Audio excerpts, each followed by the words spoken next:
They say seeing is believing, but if I had followed that advice, I wouldn't be here to tell the tale. It started with a simple visit from Will, my deaf-blind friend.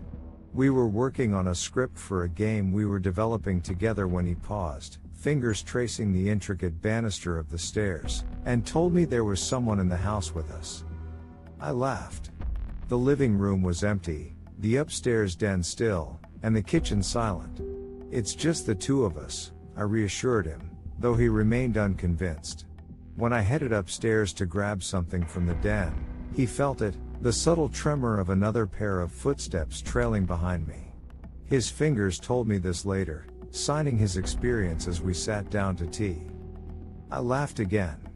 Will claimed he could smell them, a rancid, garbage-like odor of someone who needed a bath. But I brushed it off. Maybe I just needed to take out the trash. He wouldn't let it go, though. Every now and then, he'd interrupt our work with, "Do you smell that?" His hands flew, asking me if my nose worked at all or was just there for decoration. I never smelled a thing. But when I dropped him off later that evening, his parting words stuck with me: "There was someone else in my home." He emphasized his point with two fingers walking up my arm, first solid, representing my steps, then softer, trailing behind, following me. "Be careful," he signed, his movements slow, deliberate. I assured him I'd check. I did search the house when I returned, from the cupboards to the closets to under the sink. I even set up a camera overnight, just to be sure. But all I caught was myself sleepwalking, vaguely remembering standing halfway down the staircase before heading back to bed. Still, Will's warnings echoed in my head. What if my eyes, so reliable for so long, were deceiving me? What if I was missing something, shutting out other senses by relying too much on sight? On a whim, I decided to blindfold myself, to force my other senses to sharpen. That's when it hit me. I was in the kitchen, hands filling a glass of water, when I felt it, the presence of someone else. It wasn't a sound, but a sensation. The hairs on my neck stood on end. Someone was right behind me. I ripped off the blindfold. No one.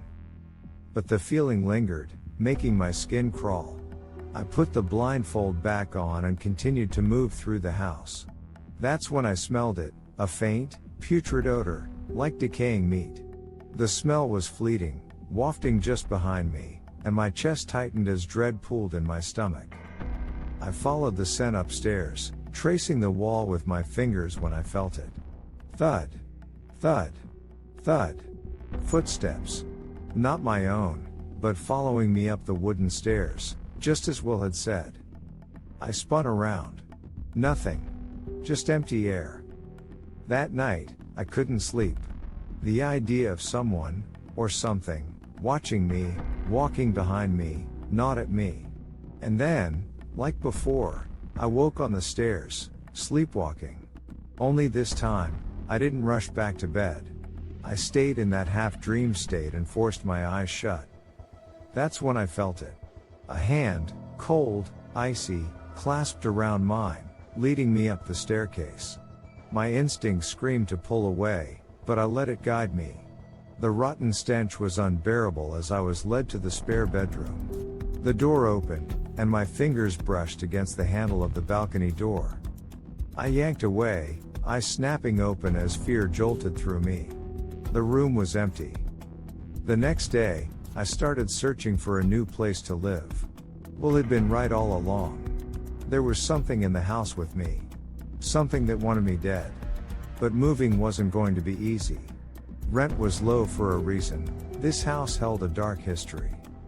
I did some digging. The previous tenant had hung himself from the balcony. Before him, an old woman's daughter was found hanging from the same spot. And who knows how many more before them.